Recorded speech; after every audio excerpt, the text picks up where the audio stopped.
às vezes dá uma embaraçada. Aí eu disse, não, eu quero um caderno sem linha, sem pautas. Aí fui na rua esses dias, na segunda-feira, rodei, não achei um bonito. Aí eu olhei na Amazon, né? A tal da modernidade tá acabando com a gente. Aí chegou em casa hoje. Aí esse aqui acabando, a gente inicia o outro. Amém? Gênesis capítulo 7. Nós vamos ler a partir do versículo 13, mesmo assentados, mas com reverência à palavra do nosso Deus. Naquele mesmo dia, diz o texto, Noé e seus filhos, Sem, Cã e Jafé, com sua mulher e com as mulheres de seus 3 filhos, entraram na arca. Com eles entraram todos os animais de acordo com as suas espécies. Todos os animais selvagens, todos os répteis vivos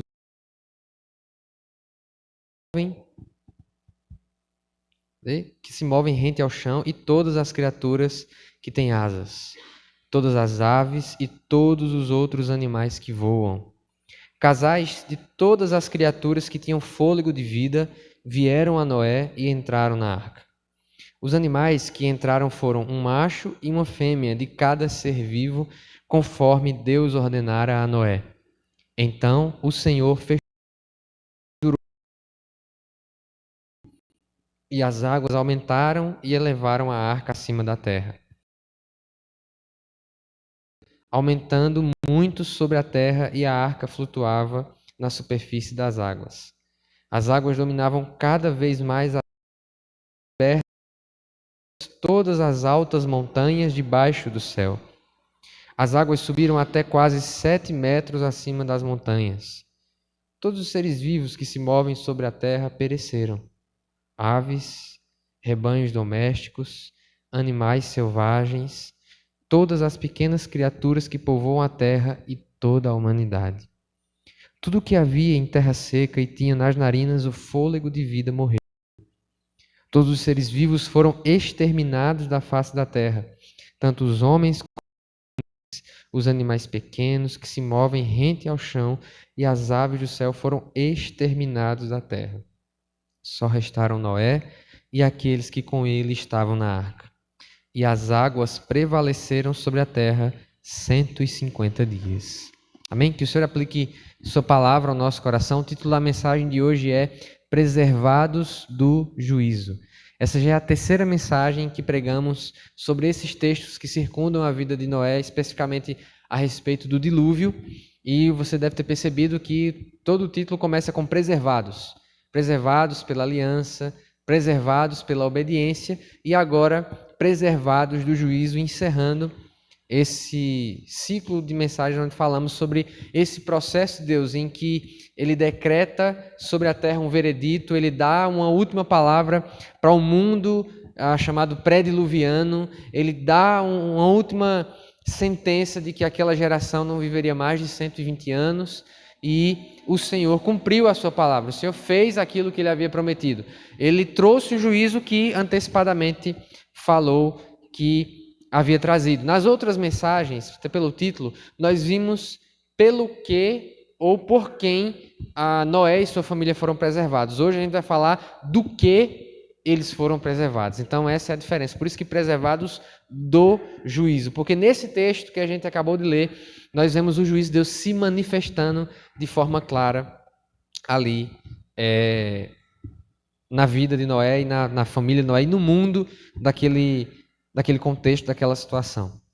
Quando a gente olha para os versículos 13 a 16, nós temos um bloco que trata sobre o limite da preservação. Não sei se você observou, mas é repetido várias vezes que todas as espécies de animais, macho e fêmea, um casal, essa repetição ela tem o objetivo de ser pedagógica, de deixar claro que o Senhor havia preservado aquela quantidade de animais específicos e basicamente o que temos ali é uma repetição da criação. Deus criou todas as coisas e Ele agora está preservando todos esses seres vivos, está preservando todos esses seres que têm em si fôlego de vida. E essa repetição é para enfatizar que era do desejo do Senhor, que era da vontade do Senhor que estes animais fossem preservados. Tanto é que um dos versículos vai colocar que Noé recebeu esses animais, em obediência àquilo que o Senhor havia mandado. Assim como a gente fez esse paralelo, assim como Adão, ele recebe, né, os animais inicialmente ali no jardim, para dar o nome a eles, para nomeá-los, para dar a eles os nomes de acordo com suas espécies. Da mesma forma acontece com Noé. Ele recebe esses casais de animais e, de acordo, cada um com as suas classes, eles povoam essa arca que tinha esse tamanho enorme, né? Quase que um navio petroleiro dos dias modernos.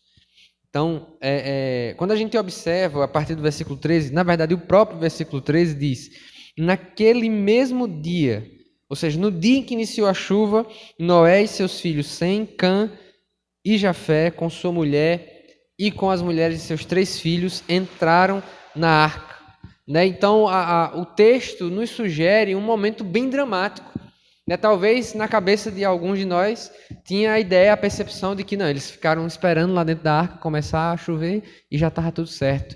Mas parece que a maneira como aconteceu esse processo foi um pouco mais dramático. Você vê que eles esperaram o dia acontecer, talvez o início da chuva, para que eles pudessem entrar, para que eles pudessem adentrar a arca. E parece que essa obediência tardia, ela vai ter um motivo específico que é apontado por alguns estudiosos. Parece que Noé ele se agarrou junto com sua família, junto com aqueles que entraram na arca, a um último resquício de esperança de que talvez não fosse acontecer aquele veredito, que talvez aquilo que o Senhor havia dito não fosse acontecer.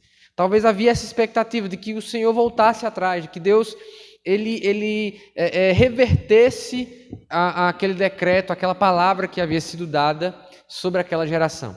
E isso justifica porque eles esperaram até esse último momento para adentrar na arca. Outros mencionam que talvez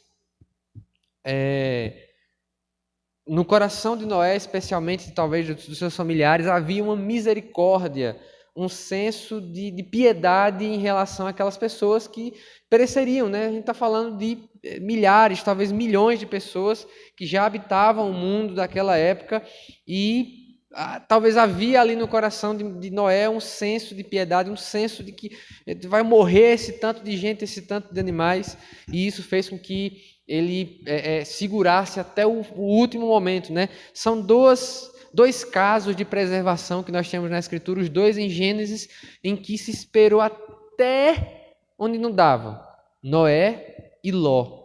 A Bíblia fala, né, deixa claro no texto que traz a destruição de Sodoma e Gomorra, que Ló esperou, ele praticamente foi expulso da cidade pelos anjos. Saia, vá-se embora. Não, mas porque não sei o que. Chame todo mundo, todas as pessoas são importantes, são seus familiares, vão embora, a cidade vai ser... Não, e fala com os genros dele, aí depois volta, aí vai para lá, vai para cá, de modo que os anjos têm que expulsá-los. Vão embora, não olhem para trás. Parece que o que aconteceu com Noé foi parecido. Quando ele vê que a coisa realmente está acontecendo, a chuva está caindo, talvez... Porque o texto vai mencionar que as comportas, né, do grande abismo foram abertas no processo de chuva. Talvez houve algum processo de terremoto, né, e todo esse cataclisma que impulsionou ele. Não, realmente vai acontecer. Realmente não há mais escapatória. Vamos obedecer ao Senhor e entrar na arca. Então, essa questão de talvez uma possível misericórdia, que nesse contexto, no contexto em que Deus já havia dado a sua palavra, nós podemos dizer que é uma misericórdia errada. Se o motivo, e aqui a gente está trabalhando na verdade com uma hipótese, é uma boa hipótese? É uma boa hipótese. Né? Porque sabemos da justiça que é atribuída a Noé. Né? O texto de Pedro que a gente já leu algumas semanas atrás chama Noé de pregador da justiça. Então Noé era um homem justo, íntegro. Talvez o coração dele se enterneceu, ou até houve uma piedade do ponto de vista humanamente falando, em saber que esse juízo tão forte, esse juízo tão devastador viria sobre a terra. Ele teve uma misericórdia que a gente chama de misericórdia errada. Tem acontecido um fenômeno no mundo, eu acho que não sei nem se eu posso dizer no mundo cristão, mas no mundo gospel, evangélico, nacional de modo geral, que é esse processo de pessoas, né, que são conhecidas, né, no mundo gospel, no mercado da música evangélica. Daí a pouco elas são vistas. Aconteceu 2 casos, um com J.A., outro com o Gessé Aguiar, mais recentemente, né, se declaram como integrantes, como a parte do LGBT, né, do grupo LGBT, declaram uma posição, uma orientação homoafetiva ou algo semelhante, e isso gera uma divisão, né? Você vai ter pessoas, né, que vão querer trucidar, você vai ter pessoas que vão achar, não, isso é tranquilo, isso é de boa, né? E a gente precisa ter cuidado nesses processos para não ter uma misericórdia equivocada, para não ter uma misericórdia para além daquilo que a palavra de Deus espera de nós. A misericórdia e o amor que nós devemos ter pelas pessoas que estão perdidas, elas não podem nos fazer largar a palavra de Deus, largar a vontade do Senhor, largar aquilo que o Senhor fala a respeito do pecado. E o cristão, ele precisa ser alguém que sabe fazer uma boa separação entre essas coisas, para que ele não seja tomado de misericórdia errada. Eu fui, né, por curiosidade, ver os comentários de algumas dessas pessoas que hoje, de alguma forma, representam escândalo, porque você sabe que houveram pessoas que, de alguma forma, se inspiraram no testemunho, nas canções dessas pessoas, em uma possível referência que elas tinham, e que hoje estão confusas, hoje não sabem o que pensar a respeito desse testemunho e desse exemplo que essa pessoa supostamente deveria ter. E você vê esses comentários divididos, pessoas querendo praticamente matar essas pessoas, pessoas dizendo, não, está tudo certo, é isso mesmo, segue aí nessa caminhada, segue fazendo dessa forma. Nós precisamos encontrar equilíbrio. O irmão Clésio, ele, quando prega, ele traz muito uma frase do Lutero, que diz que o inimigo, ele mora nos extremos, né? Deus, ele gosta do equilíbrio, Deus, ele gosta da moderação, Deus, ele gosta, e falta às vezes equilíbrio para nós. A gente não vai chegar e pegar pessoas que não apenas em um tipo de pecado, mas em todos os pecados. Agora a gente vai trucidar, mas a gente também não pode ter uma misericórdia equivocada, uma misericórdia que nem Deus tem. Um trato que nem Deus teria. A gente não pode adocicar a coisa ao ponto de que não há mais nenhum nível de repreensão, nenhum nível de questionamento, nenhum nível de cobrar a pessoa de por que você está agindo dessa forma. Especialmente quando a gente fala de lugares de evidência. É perigoso como a gente tem dado lugar de evidência tão rápido às pessoas e, infelizmente, quando a gente fala especialmente do mercado gospel, é algo muito triste. Pessoas que a gente vê que têm até um potencial artístico, coisas desse tipo, né, serem colocadas em um lugar de exposição que talvez o coração delas não esteja preparado para estar. Então pense nisso. Quantas vezes a gente não tem uma misericórdia errada? É uma misericórdia que vê o pecado acontecendo, que vê a pessoa por um caminho que leva à destruição, que leva a se afastar de Deus, que leva... E a gente ou assume uma postura de ser Deus, pronto, agora eu vou lhe punir, agora eu vou destruir, agora eu vou trucidar, agora eu vou acabar. Ou a gente assume uma misericórdia que nem Deus tem, uma misericórdia que é conivente com o pecado, que é, como eu disse, adocicada, que trata o pecado como se fosse comum. Nós não podemos estar em nenhum desses lados, precisamos ter equilíbrio. Amém, meus irmãos? Quando nós observamos o final dessa primeira porção, né, o final desses versículos, no 16 diz, então o Senhor fechou a porta. Né? A arca ela era fechada por fora, pelo menos a tranca era por fora. O que dá ainda mais essa sensação de um ambiente onde as pessoas estão ali quase que não entrando e como que Deus diz assim, meu filho, entre, vá-se embora. E Deus mesmo fecha a porta, talvez houvesse ali já algum nível de hostilidade das pessoas ao redor, não sabemos, mas o fato é que Deus fechou a porta e que a arca tinha apenas uma porta. Né? Os primeiros mestres da igreja, os primeiros a ensinarem a respeito desse texto na igreja, né, deixaram claro como esse elemento que não passa despercebido, né, da pena de Moisés, de que havia uma só porta, aponta para a nossa própria realidade, de que só há preservação do juízo vindouro, né, do juízo que está para vir sobre a terra, que o próprio Jesus comparou com o juízo que veio na geração de Noé, só há uma porta de escapatória, só há um lugar de entrada, só há um lugar de preservação, só há um caminho. Né? Esses dias eu compartilhei nos meus stories, né? Quando eu era adolescente, eu comecei a gostar muito de rock. E ainda gosto, graças a Deus. E duas bandas que sempre ouvi bastante foi, entre muitas, mas duas bandas que eu gostava bastante de ouvir, ainda gosto. E esse dia eu estava ouvindo uma delas, fazia muito tempo que eu não ouvia. Era o Oficina G3, que é de lei, né? E o Cats Parneia. Né? Inclusive, hoje, o pessoal da Renascer para Cristo, eles são muito criticados, e com razão, por causa de algumas posturas, algumas coisas bem delicadas que eles fizeram ao longo dos anos, como liderança, como igreja. Mas o fato é que quando se fala de contribuir para o surgimento de grupos que pregaram o evangelho através da música, a Renascer, há 20 anos atrás, era uma coisa assim impressionante. Era todo dia aparecia uma banda e você vê, não é da Renascer. E o Cats Barnea foi uma dessas bandas, né? E eu estava ouvindo uma música que, inclusive, é do Cats Barnea, mas ela é de composição do Estevão Hernandes, né? Chamado Apóstolo Estevão Hernandes, fundador da Renascer para Cristo. Que é uma música que chama Congestionamento. E o refrão da música diz: mapa nenhum vai me dar a direção. Jesus é o caminho, a verdade e a vida. E o pré-refrão fala: não é preciso bússola, não é preciso rádio, bússola ou radar. E aí ele começa: mapa nenhum vai me dar a direção. Jesus é o caminho, a verdade e a vida. Então nós só temos uma porta.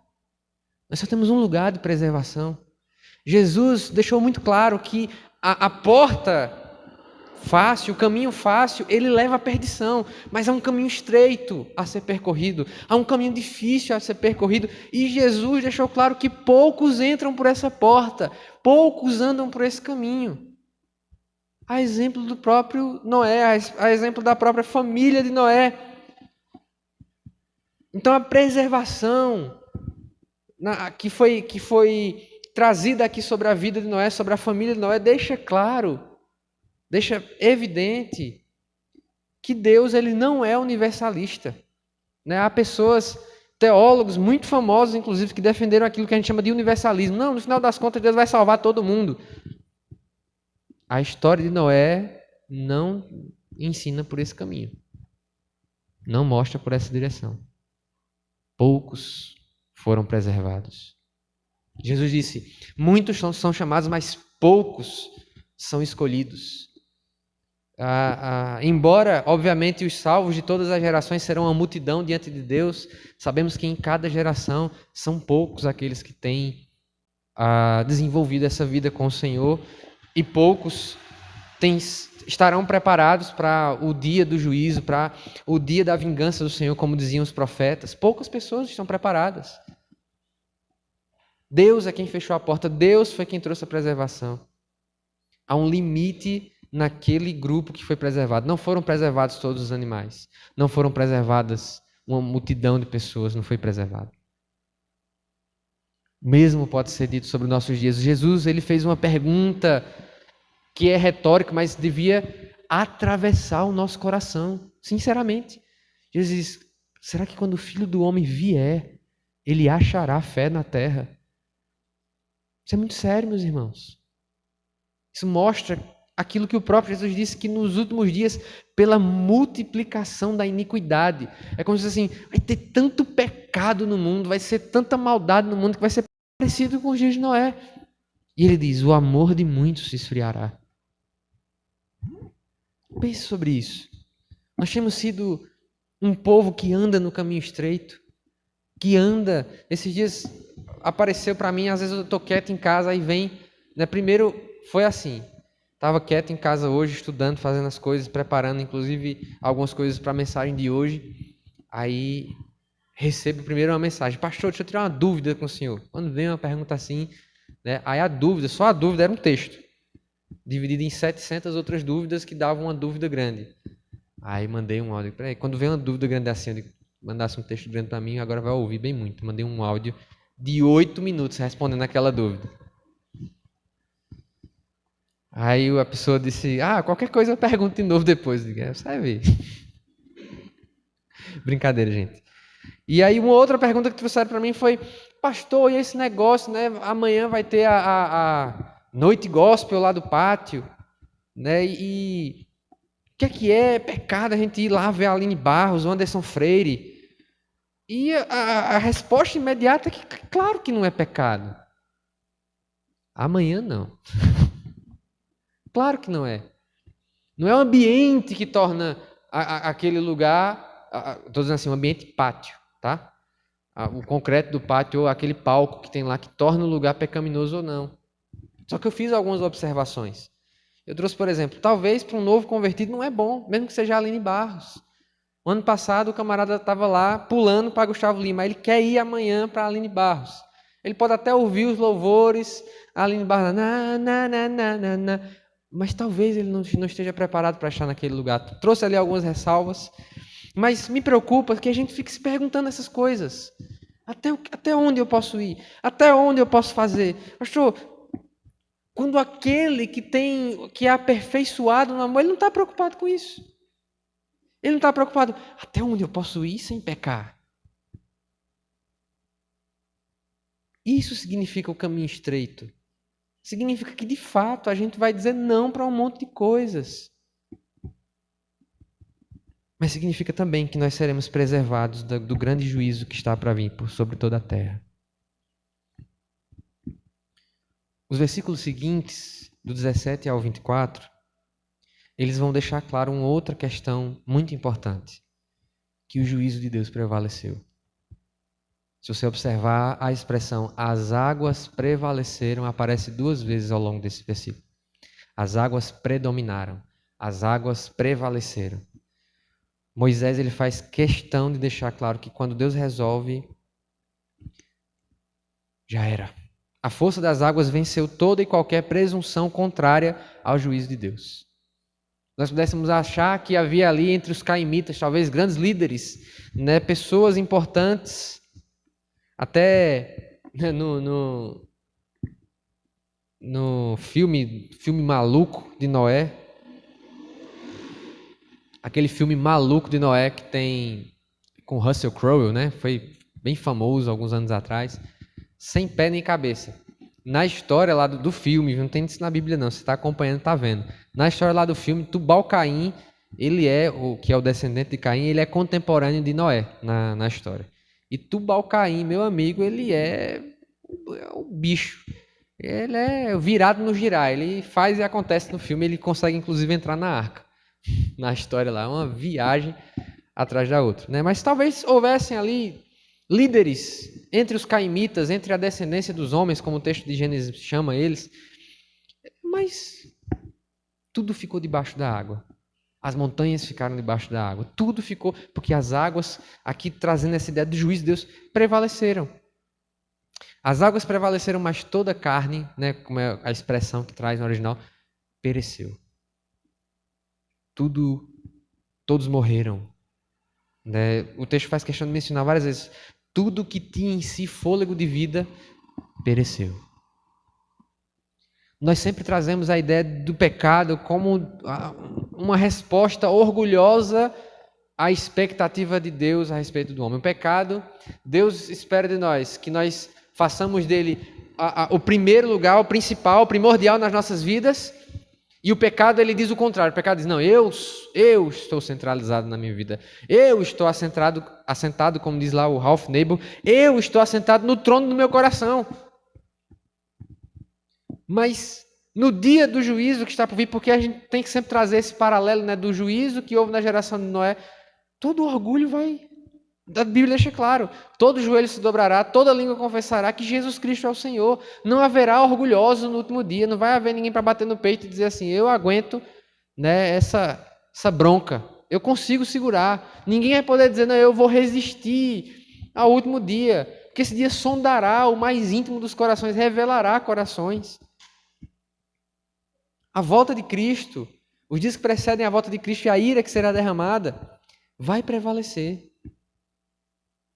E os versículos, uma observação muito interessante sobre esse versículo, esses versículos do capítulo, a partir do 17, é que eles deixam claro que a ideia melhor, a maneira melhor de ler esse texto é entendendo que foi um dilúvio global. O texto ele traz expressões que deixam claro que essa inundação, que esse dilúvio, que esse prevalecer das águas, ele foi global. Eu entendo os argumentos de quem fala a respeito de um possível dilúvio local, ali onde a humanidade estava restrita. É possível, de fato é possível, mas eu creio que a leitura mais descomplicada desse texto é, de fato, um dilúvio global, um dilúvio que atingiu toda a terra. Nós, sua família, eles contemplam tudo isso, embora tenham sido preservados. A Bíblia vai deixar claro que a arca ela flutua, né, em meio a essa chuva torrencial, em meio a esse processo do dilúvio, a arca está flutuando. Noé e sua família poderiam ter sido arrebatados com esses animais, Deus podia ter dado uma outra solução, mas eles estão preservados do juízo no juízo. Eles estão preservados da aflição na aflição, no meio daquilo que Deus está fazendo. Eles estão sendo guardados da ira de Deus que está sendo derramada sobre o mundo em meio a ela. E por que eu estou dizendo isso? Essa mensagem é preservados do juízo, mas poderia ser preservados no juízo. Por que eu estou dizendo isso? Porque há algumas visões, lembra que eu sempre falo, né? Noé, a geração Noé, aquilo que aconteceu com Noé é um bom paralelo a respeito dos últimos dias. Há algumas visões a respeito da volta de Cristo, há uma visão específica que na teologia a gente chama de visão pré-tribulacionista, que ela acredita que Jesus ele vai voltar primeiro de forma secreta e os crentes vão sumir e o restante das pessoas vão ficar aqui, né, se perguntando, né, aqueles cartoons, né, das roupas sumindo, né, as roupas ficando e tal, e que primeiro de Jesus vai arrebatar a igreja e que depois vem o processo de tribulação, né, que vem uns 7 anos, chamados 7 anos da tribulação, e enquanto isso a igreja vai estar arrebatada e o mundo aqui sofrendo. Mas esse modelo não encontra respaldo. Esse modelo escapista de que Jesus vai me tirar daqui e o mundo é que vai estar sofrendo, ele não encontra respaldo na Escritura. Deus não arrebatou Noé e sua família. Deus não tirou. Eles estavam lá no meio do que estava acontecendo. Eles devem ter ouvido os gritos das pessoas morrendo. Eles devem ter ouvido os animais perecendo, as aves perecendo ao redor deles. Eles viram tudo isso acontecendo, mas eles foram preservados, de modo que nós não deveríamos ter, se nem na geração de Noé, se nem na perseguição que a igreja viveu no primeiro século, na época dos apóstolos, na época dos primeiros discípulos, se eles não foram preservados, por que nós deveríamos ter essa expectativa de que nós seremos preservados dessa forma, né? Jesus vai tirar a gente aqui e o mundo é que vai estar aí, o capeta governando e a gente não vai estar aqui. Não parece encontrar respaldo na Escritura. Fato é, se nós formos a geração que experimentarmos a volta de Cristo, nós vivenciaremos dias terríveis, mas seremos preservados daquilo que irá acontecer, em meio a tudo. Então, ao mesmo tempo, já encerrando essa reflexão de hoje, que essas águas do dilúvio representaram morte para a humanidade, eles foram o lugar onde Noé e sua família foram preservados. Aquilo que às vezes para o mundo representa essa tempestade, que representa castigo, representa juízo, é o nosso lugar de preservação, é o nosso lugar de refúgio. Eu me lembrei, enquanto preparava essa mensagem, de uma música do Diante do Trono, bem antiga, chama Lugares Altos. Senhor, Tu és... Começa assim, né? Minha esperança, és o meu refúgio, minha segurança, quando ao meu redor há inimigos sem fim, posso estender as mãos e segurar em ti. E aí lá na frente, na ponta, ele fala, Ele me faz andar, Ele me faz andar, Ele me faz andar em lugares altos, acima dos problemas, acima das perseguições, acima desse mundo, acima das tentações, acima das minhas dores, acima, enfim, um monte de acimas que eu já esqueci aqui de todos, mas é mais ou menos essa cena que está acontecendo aqui. Em meio ao juízo, acima de todas essas coisas, Deus preservou o fiel Noé e a sua família. Nós precisamos entrar por essa porta, não apenas entrar por essa porta estreita, mas continuar andando por esse caminho. Eu vou indicar, fique de pé, nós vamos participar da mesa do Senhor agora, mas eu vou indicar que você, depois, quando você puder, se você não gostar de ler, tem o filme. O filme é horrível. Pense num filme mal feito, mas a história vai estar lá, você vai conseguir entender a história, embora o filme seja muito mal feito. Tem dias que eu oro assim, Senhor, prepara alguém, assim, um diretor bacana, assim, para fazer um filme do Peregrino, para que eu tire da minha cabeça aquele filme horroroso que tem até no YouTube ele. Mas assiste, se você não gosta de ler, assiste o filme. Peregrino foi um livro escrito por John Bunyan que fala sobre esse andar pelo caminho estreito. O cristão, que é o personagem principal lá do Peregrino, ele falha às vezes, ele tenta pegar atalhos, ele tenta ir por lugares que parecem mais fáceis, mas a graça de Deus traz cristão de volta para a rota. Não saia do caminho estreito, não. Não saia da estrada apertada, sinuosa, difícil. Cristo é o nosso lugar de preservação. Ele é a nossa arca.